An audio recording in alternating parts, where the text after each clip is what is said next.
রায়দের বাঁশবাগানটা যে একদম ভালো নয় সে কথা কুসুমপুরের ছেলে থেকে বুড়ো, মেয়ে থেকে বুড়ি সকলেই জানে। সন্ধ্যা হলেই সেখানে নাকি কাদের কথা বলা, হাসি মজার শব্দ শোনা যায়। তাই এ গাঁয়ের তো বটেই, ভিন গাঁয়ের লোকও এই বাঁশবাগানের রাস্তাটা দিন মানে আলো থাকতে থাকতেই পেরিয়ে চলে। বিপদে গিয়ে আর সাধে পড়তে চায়, কিন্তু বিপদ এড়াবো বললেই তো আর সবসময় এড়ানো যায় না। এক শ্রাবণ মাসের সন্ধ্যায় ঘটনাটা ঘটল। কদিন ধরেই বৃষ্টি পড়ছিল নাগারে, তাই বিশুর পেশায় মন্দা দেখা দিল। পেশা মানে শীত কেটে চুরি টুরি করা আর কি, কিন্তু এই বৃষ্টি বাদলায় শীত কাটা বেজায় ঝামেলা। তাই সে ঠিক করলো বোঝদের পুকুরে মাছ চুরি করবে। এ কাজ সে অভাব এবং স্বভাব দুটোর জন্যই করছে। জালটা কাঁধে ফেলে সে বৃষ্টির মধ্যেই হাঁটা দিল পুকুরের দিকে। এই জালটা গত শীতে রতন জেলের বাড়ি থেকে চুরি করেছিল। এতদিন পরেই ছিল, মন মতো খদ্দের পায়নি বলে। আজকে কাজে লেগে গেল। জালটা মাথার উপর ঘুরিয়ে ফেললো জলে। টেনে তুলতেই চক্ষু ছানা বড়া। জালে আটকেছে বেশ বড় সড়ো কয়েকটা কাতলা। বিশুর চোখ দুটো খুশিতে চকচক করে উঠল। আহা, কয়েকদিন জোর খাওয়া হবে এগুলো দিয়ে। মাছ সহ জালটা কাঁধে ফেলে খুশি মনটা নিয়ে ফেরবার জন্য পা বাড়াতে গেল। আর তখনই শুনতে পেল হই হই শব্দটা।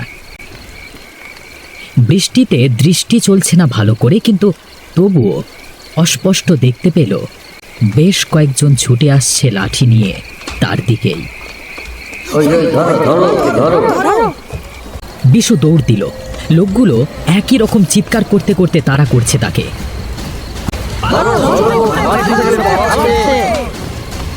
প্রাণ ভয়ে দৌড় দিল বিশু দিক বিদিক ভুলে। ঢুকলো রায়েদের বাঁশ বাগানে। লোকগুলো থেমে গেল বাইরে। এই সন্ধেবেলায় এমন বৃষ্টির মধ্যে বাঁশবাগানে ঢোকবার সাহস তাদের নেই। তাই ফিরে গেল তারা চরম রাগ নিয়ে। বিশু আরও একটু ভেতরে ঢুকে থামল। একটু অপেক্ষা করবে, তারপর বের হবে এখান থেকে। মাছের জালটা কোলের কাছে টেনে নিল। আর তখনই শুনতে পেল কেউ যেন ফিসফিসিয়ে কথা বলছে।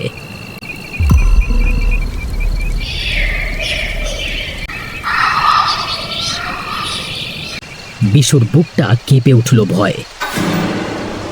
এদিক ওদিক তাকালো। তার যেন মনে হলো ছায়ামূর্তির মতো কেউ বা কারা তার দিকেই এগিয়ে আসছে। বিশু দৌড়ে পালাতে গেল। হাতখানেক দূরেই পড়েছিল একটা বাঁশের ডগা। বিশু সেটাকে টপকে পালাতে গেল, কিন্তু তখনই বাঁশটা শটাং করে বিশুকে নিয়ে উঠে গেল শূন্যে। মাছগুলো জাল সহ পড়ে গেল নিচে ভিজে মাটিতে। ছায়ামূর্তির মধ্যে থেকে এগিয়ে এলো একজন, তুলল মাছগুলো। কচমচ করে খেতে শুরু করলো সে। মুখ দিয়ে গড়িয়ে পড়ল রক্তের একটা স্রোত। এক মুখ তৃপ্তি নিয়ে বলল, আমি পেছো ভূতের বউ।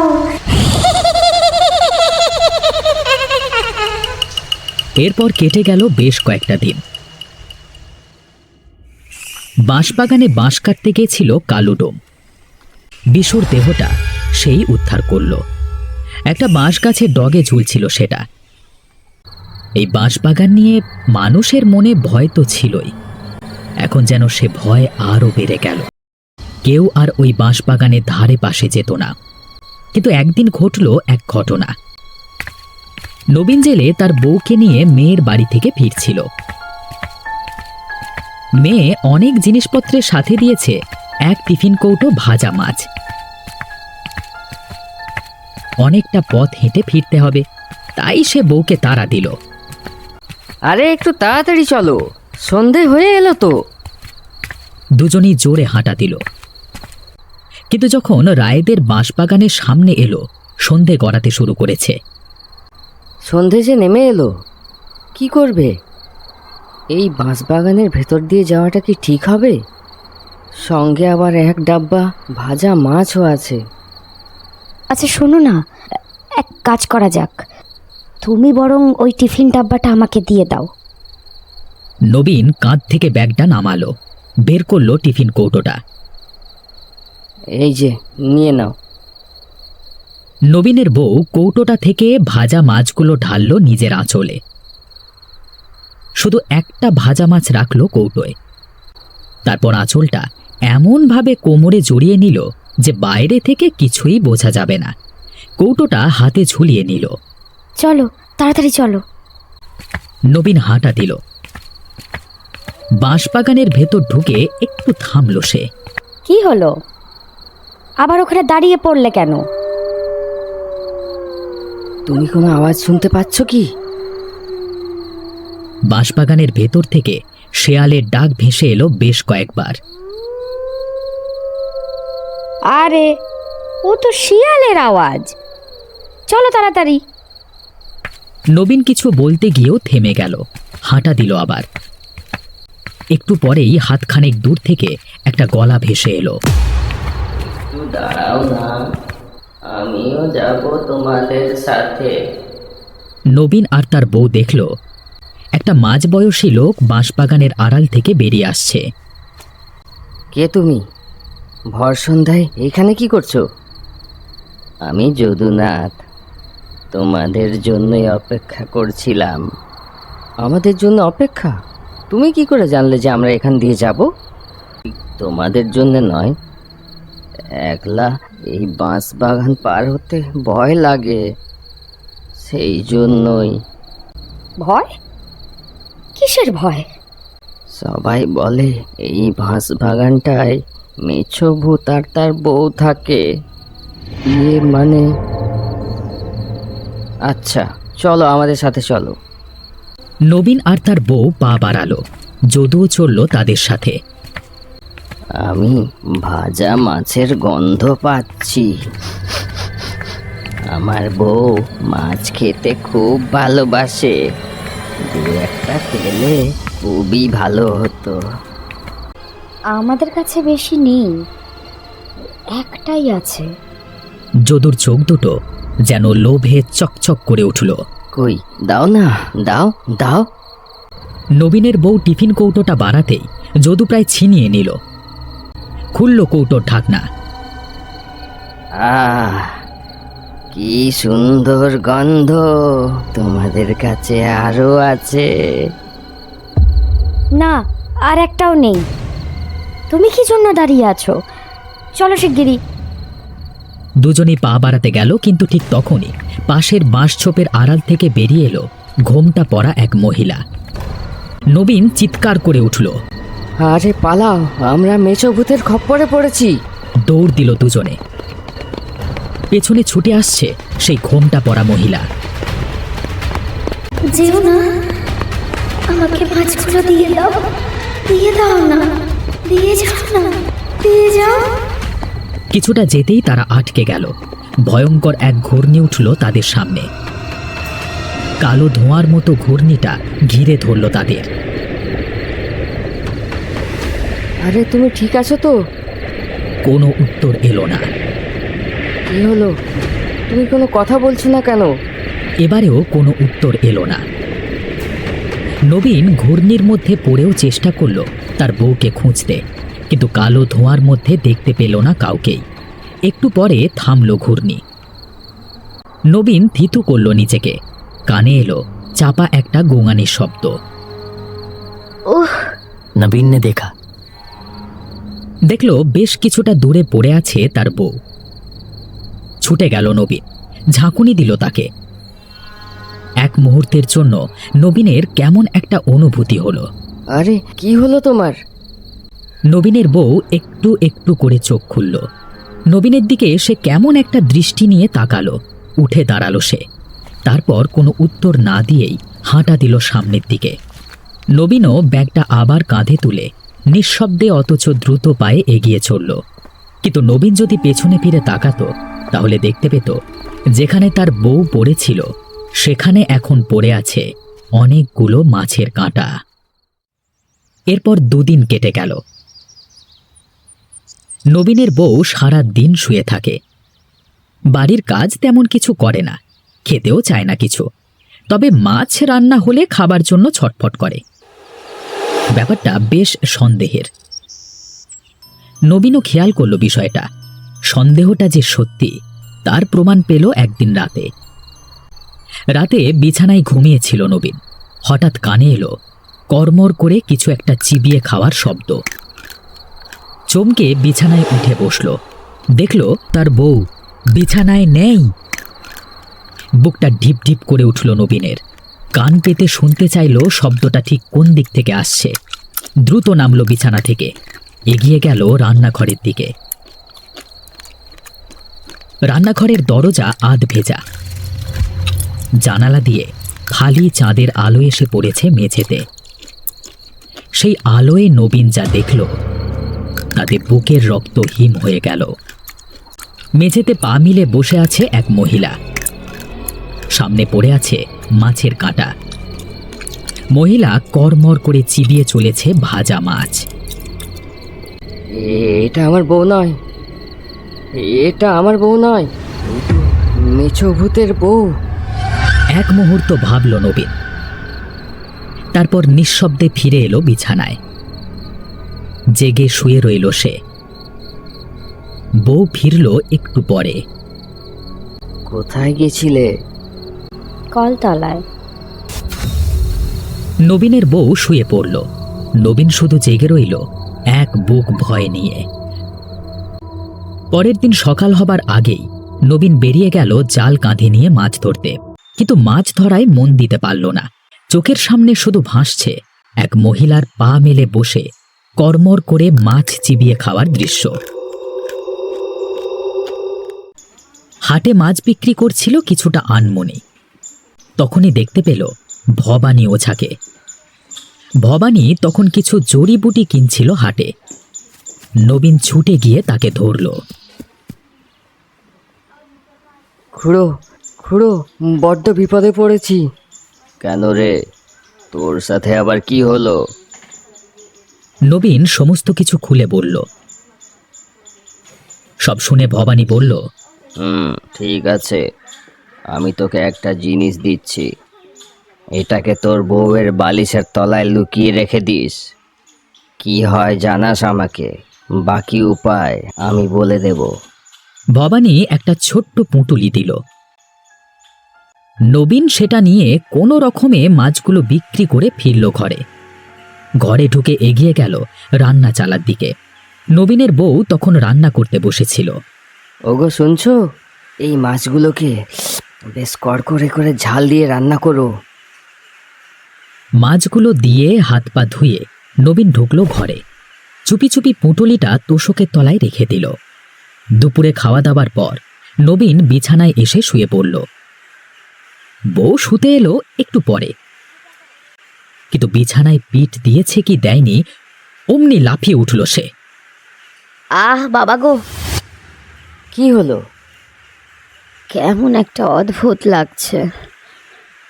শরীরটা কেমন ম্যাচ ম্যাচ করছে। একটু শুয়ে পড়ো, ঠিক হয়ে যাবে। নবীনের কথাটা কাটতে পারল না। শুয়ে পড়ল সে বিছানায়। একটু পরেই উঠল আবারও। এ বিছানায় শুলেই মনে হচ্ছে আমার পিঠে কাটা ফুটছে। আমি বরং নিচে যেয়ে শুচ্ছি। মাদুর পেতে মেঝেতে শুয়ে পড়ল নবীনের বউ। নবীন শুধু অপেক্ষা করল বিকেল হবার জন্য। বিকেল হতেই সে গেল ভবানী তান্ত্রিকের বাড়ি। গিয়ে সবকিছু বলল। বুঝেছি, ওটা মেছো ভূতের বউ। দাঁড়া, ব্যবস্থা করছি, এমন জব্দ করব যে। ঠিক সন্ধ্যের মুখে ফিরল নবীন এক হাঁড়ি মাছ নিয়ে। শুনছো, কোথায় গেলে তুমি? দেখো তোমার জন্য কত মাছ এনেছি। আজকে তোমার শরীর ঠিক নেই, কালকে রান্না করে নিও। আজ এগুলো জ্বালায় জল দিয়ে রেখে দিচ্ছি। নবীনের বউ বড় বড় চোখ করে দেখল। আপত্তি করতে গিয়েও পারল না। নবীন মাছগুলো ভরে রাখল জ্বালায়।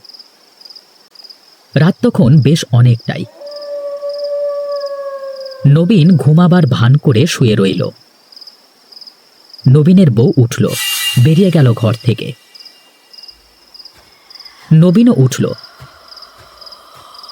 চুপি চুপি বউকে অনুসরণ করল। নবীনের বউ ঢুকল রান্নাঘরে, এগিয়ে গেল জালার দিকে, উঁকি দিল ভেতরে, মুখ ভরল জ্বালায়। আর ঠিক তখনই নবীন চেপে ধরল তাকে জালার ভেতরে। দেহটা সরু হয়ে ঢুকে গেল ভেতরে। আর নবীন ভবানী ওঝার দেওয়া কাপড়ের টুকরোটা বেঁধে দিল জালার মুখে।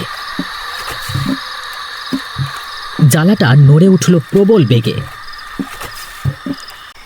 ভেতর থেকে চাপা চিৎকার ভেসে এলো, ছেড়ে দাও, ছেড়ে দাও আমাকে, ছেড়ে দাও বলছি, ছেড়ে দাও, ছেড়ে দাও, ছেড়ে দে, ছেড়ে দে বলছি, ছেড়ে দাও। ছেড়ে দেব, একটু দাঁড়া। নবীন জালাটা তুলল কাঁধে, তারপর সেটি নিয়ে গিয়ে ছুঁড়ে দিল নদীর জলে। নদীর স্রোত ভাসিয়ে নিয়ে গেল জালাটাকে।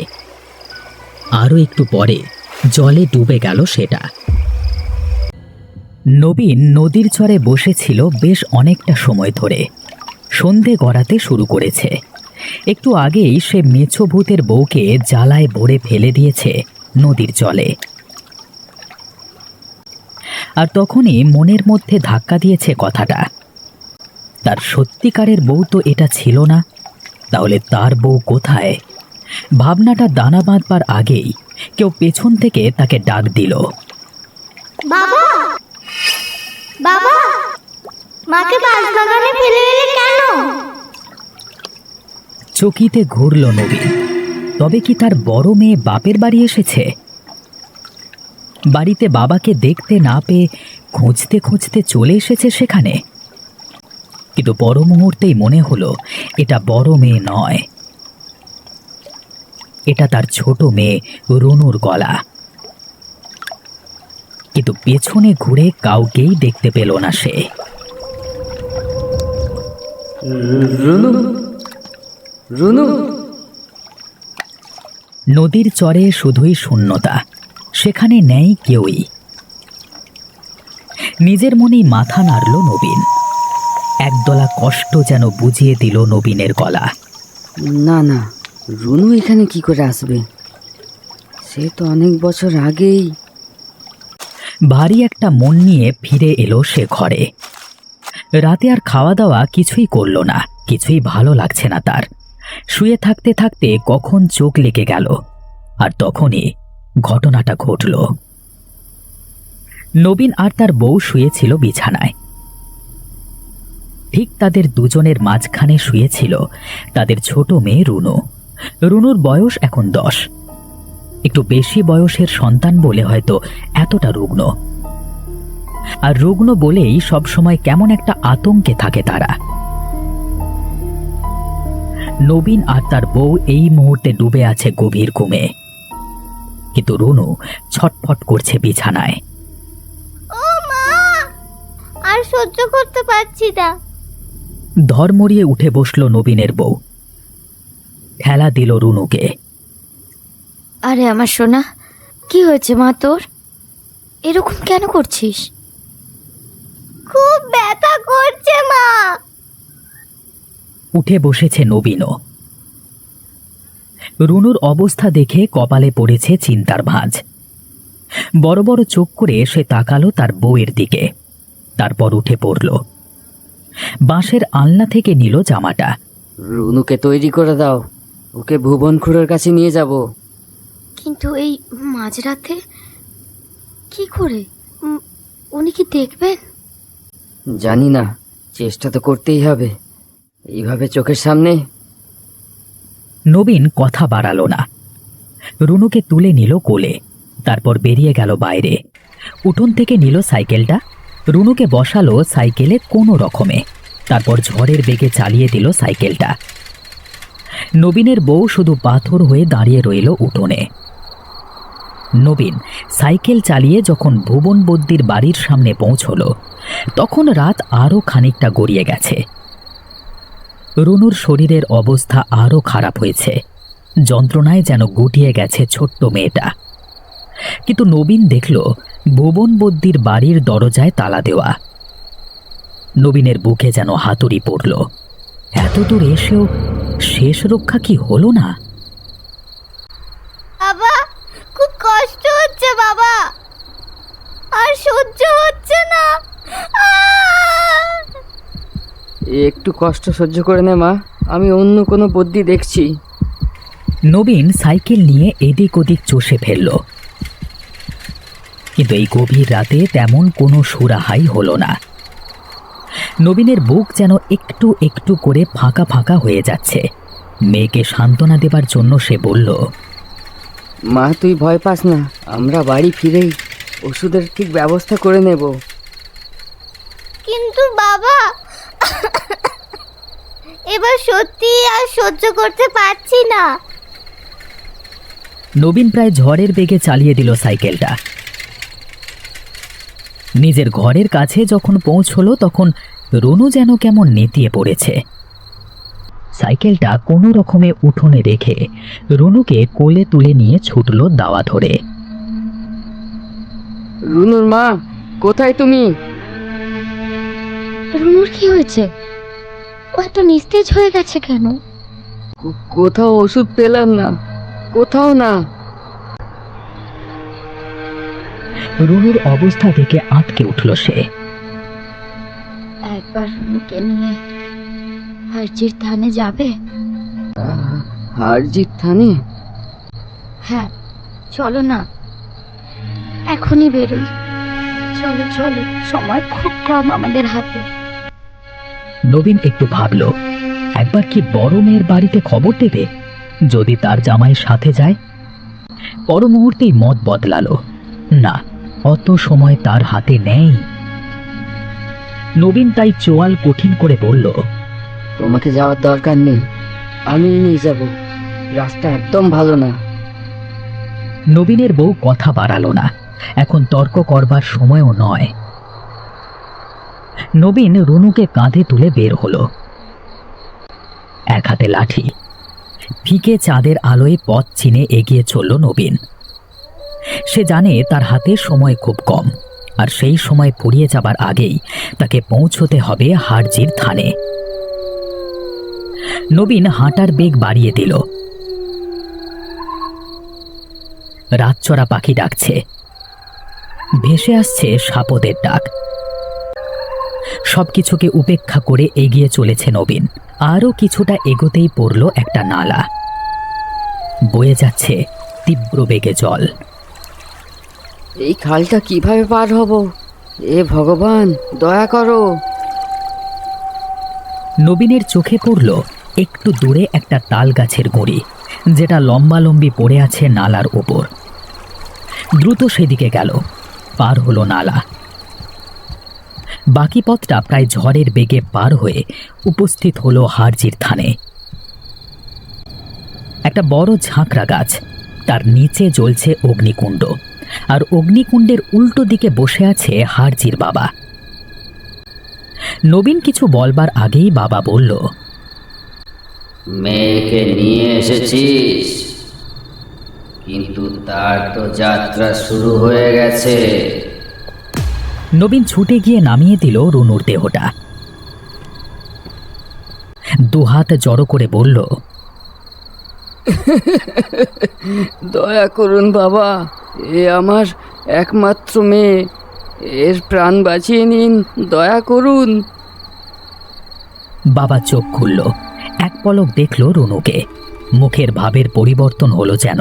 মৃদু স্বরে বলল, ঠিক আছে, তোর মেয়ে বাঁচবে, কিন্তু তোকে একটা কাজ করতে হবে। কি কাজ? যা বলবেন তাই করব। ওই আসনে বসে পড়। আমি তোকে একটা মন্ত্র বলছি, সেটাকে চোখ বন্ধ করে 108 বার জপতে হবে। যতবার মন্ত্র জপ করবি, তোর মেয়ের প্রাণবায়ু বাড়বে, কিন্তু মনে রাখবি, যা কিছু হয়ে যাক, চোখ খুলবি না। মন্ত্রটা কি? নবীন বসল আসনে। বাবা উঠে এলেন আসন থেকে, নবীনের কানে কানে বললেন মন্ত্র। তারপর অন্ধকারে অদৃশ্য হয়ে গেলেন। নবীন নিজেকে গুছিয়ে শুরু করলো মন্ত্র পড়তে। ওম মামৃতম, ওম মামৃতম, ওম মামৃতম। নবীন বুঝল কেউ বা কারা এসে দাঁড়িয়েছে তার চারপাশে ছায়া মূর্তির মতো, পাক খাচ্ছে তাকে ঘিরে। একদল হিংস্র শেয়াল তীব্র ডাক ছেড়ে ঘুরছে রুনুকে ঘিরে। নবীনের বুক কাঁপছে, গলা শুকিয়ে আসছে ভয়ে, তবুও দাঁতে দাঁত চেপে নবীন করে চলেছে তার মন্ত্র উচ্চারণ। ওম মামৃতম প্রাণবায়ু বর্ধনম, ওম মামৃতম প্রাণবায়ু বর্ধনম। নবীনের মনে হলো কালো সর্পিল কিছু যেন তার গা বেয়ে উঠছে। ভীষণ উৎকট গন্ধে ভরে গেছে চারপাশ। হঠাৎই একটা শেয়াল ঘুরতে ঘুরতে থেমে গেল। তারপর হিংস্র একটা কামড় বসালো রুনুর গলায়। রুনু! বলে চিৎকার করে বিছানায় উঠে বসল। উদ্ভ্রান্তের মতো এদিক ওদিক তাকালো সে। মেঘের ডাক কানে এলো, বিছানা ছেড়ে উঠে পড়ল। রায়দের বাঁশবাগানে সে যাবে, উদ্ধার করবে তার বউকে। একদিন নিজের ভুলেই চিরদিনের মতো হারিয়ে ফেলেছিল রুনুকে, আজকে আর কোনো ভুল নয়, কোনো ভয় নয়। একটা লাঠি আর টর্চ নিয়ে বের হলো নবীন। আকাশে বিদ্যুৎ চিরে দিচ্ছে অন্ধকার। নবীন এগিয়ে চলল বাঁশবাগানের দিকে। সেই রাতে ভীষণ ভয়ে চোখ খুলে দেখেছিল সব তার মনের ভুল। কোনো শেয়াল বা কোনো ছায়ামূর্তি কিছুই নেই। রুনু উঠে বসেছে, ভীষণ হাঁপাচ্ছে সে। আসন ছেড়ে উঠে পড়েছিল নবীন, পাগলের মতো ছুটে গিয়েছিল মেয়ের দিকে। রুনু, রুনু, তুই ঠিক আছিস তো?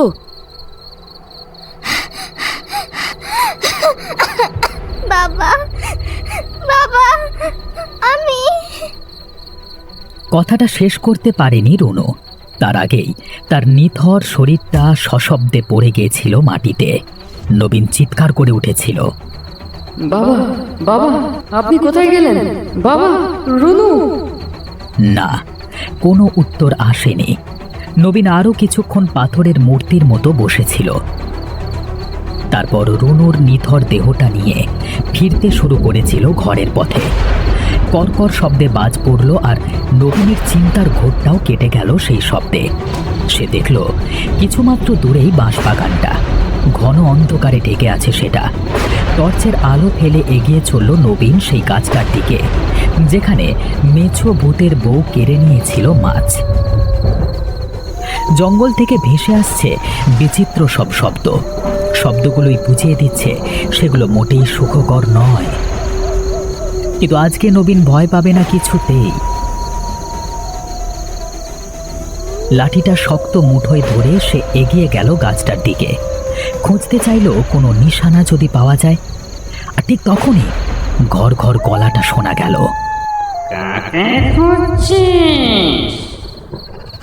চকিতে ঘুরল, আর যাকে দেখলো তাকে এই অন্ধকারেও চিনতে ভুল হচ্ছে না নবীনের।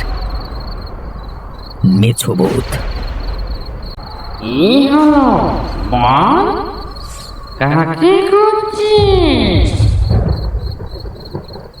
আমার বউকে এখানেই কোথাও চালাকি করে লুকিয়ে রেখেছিস, তাই না?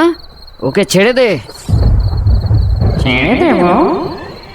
আমার স্ত্রীকে নদীর জলে ভাসিয়ে এসেছিস, আর এখন নিজের স্ত্রীকে বাঁচিয়ে নিয়ে যেতে চাইছিস? এটা কখনোই হবে না। এই মেছো ভূত তা হতে দেবে না। দেখি তুই কি করে আটকাস আমাকে। নবীন মেছো ভূতকে প্রায় অগ্রাহ্য করে এগিয়ে যেতে লাগলো। কিন্তু সে কয়েক পা বাড়াতেই একটা লম্বা নখরযুক্ত হাত চেপে ধরল তার গলা। নবীনের দম বন্ধ হয়ে আসতে লাগলো।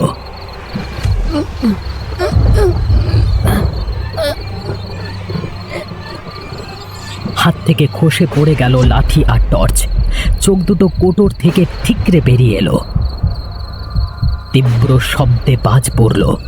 নবীন দেখল কেউ একজন ছায়ার মতো এসে দাঁড়ালো মেছো ভূতের পেছনে। হাত ছোঁয়ালো মেছো ভূতের শরীরে, আর মেছো ভূত পাগলের মতো লাফিয়ে উঠল। বাপরে, মরে গেলাম রে। আরে বাবা, কি আবার ওরা করছে? নবীনকে ছেড়ে দিয়ে সে চোখের পলকে অন্ধকারে অদৃশ্য হয়ে গেল। ঝমঝম শব্দে বৃষ্টি নামল, আর নবীনের মনে হলো একটা ছোট্ট মেয়ে যেন নিঃশব্দে, অতি নিঃশব্দে সে বৃষ্টির মধ্যে হারিয়ে যাচ্ছে। পাখির কিচিরমিচির ডাকে ঘুম ভাঙল নবীনের। উঠে বসল বিছানায়। আজ আর সে মাছ ধরতে যায়নি, বা বলা ভালো যেতে ইচ্ছেও করেনি। আজকে সে আবার যাবে ভবানী তান্ত্রিকের কাছে। এই লোকটাই পারবে তাকে এই অবস্থা থেকে উদ্ধার করতে। গেল ভবানী তান্ত্রিকের কাছে। ভাগ্য ভালো তাকে ঘরেই পেয়ে গেল। সব খুলে বলল তাকে। ভবানী শুনল মন দিয়ে, তারপর মৃদু গম্ভীর স্বরে বলল, বুঝে গেছি। ঠিক আছে, তুই আজ সন্ধে 7টার সময় রায়েদের বাঁশ বাগানে অপেক্ষা করবি। আমি সেখানে দেখা করব। এখন বাড়ি যা। নবীন ঠিক সন্ধে 7টায় হাজির হলো বাঁশ বাগানের সামনে। আজকে আকাশ পরিষ্কার। ও, তুই এসে পড়েছিস? নবীন কিছুটা চমকে তাকালো। দেখল ভবানী এসে দাঁড়িয়েছে। লাল কৌপিন পরেছে সে, কাঁধে একটা ঝোলা। চল দেখি তোর মেছো ভূতের দম কত। নবীন প্রায় নিঃশব্দেই পা বাড়ালো। হাজির হলো ঝাঁকড়া গাছটার নিচে। ভবানী বসল একটা সুবিধে মতো জায়গায়। ঝোলা থেকে বেশ কিছু গুঁড়ো নিয়ে একটা চক্র তৈরি করলো। নবীনকে উদ্দেশ্য করে বলল, তুই এই গণ্ডির ভেতরে দাঁড়িয়ে থাক, বাইরে যাবি না। নবীন আলতো মাথা নেড়ে চক্রের ভেতর গিয়ে দাঁড়ালো। ভবানী চোখ বুজে শুরু করলো মন্ত্র পড়তে। ওম দেহনাঙ্গ পুণ্যায়ং, ওম দেহনাঙ্গ পুণ্যায়ং। চারিদিকে যেন ঝড় উঠল, দুলে উঠল বাঁশ গাছের মাথা। শেয়াল ডেকে উঠল তার স্বরে। নবীন দেখল বেশ কিছুটা দূরে আলো অন্ধকারে এসে দাঁড়িয়েছে মেছো ভূত। চোখ দুটো ভীষণ প্রতিহিংসায় জ্বলছে। আর একটু পরেই ঝাঁকড়া গাছের গোড়ায় ধপাস করে আওয়াজ হলো।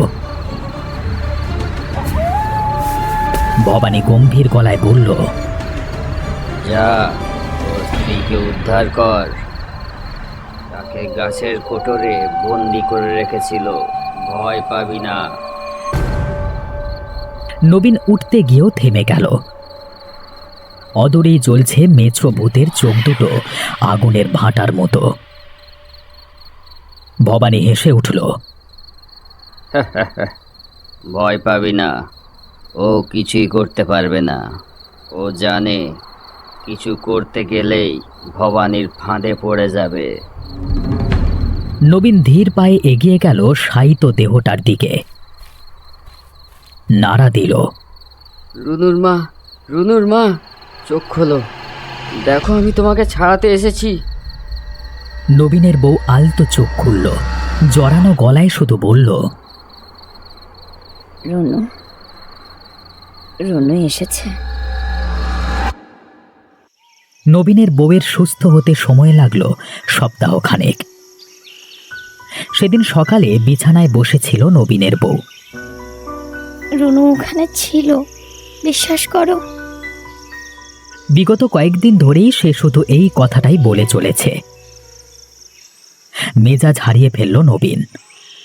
কি পাগলের মতো বলছো? তুমি জানো না রুনু হারজিত থানে? তাহলে এটা কি? নবীনের বউয়ের হাতে একটা লকেট, আর এই লকেটটাই হারজির থান থেকে ফেরবার পথে পড়ে গিয়েছিল রাস্তায়। নবীনের কপালে পড়ল চিন্তার ভাঁজ। বুঝল, সেদিন ঝড় জলের মধ্যে যে বাচ্চা মেয়েটাকে দেখেছিল সে আর কেউ নয়, তার মেয়ে রুনু। কঠিন গলায় বলল, চিন্তা করো না, রুনুকে আমি ফিরিয়ে আনবো, ফিরিয়ে আনবই।